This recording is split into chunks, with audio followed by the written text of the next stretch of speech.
नमस्कार, मी Sapna teacher Talegaon दाभाडेमधून.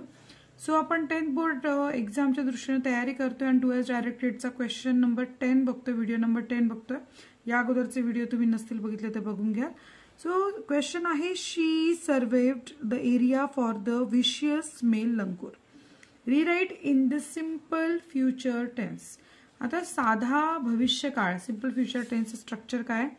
Subject shall, कारण भविष्यकाळ आहे दर्शवण्यासाठी शाल आणि विल असणं गरजेचं आहे. शाल किंवा विल वापरायचे कर्त्यानुसार येणारे, प्लस वर्ब प्लस ऑब्जेक्ट. इतकं सोपं आहे.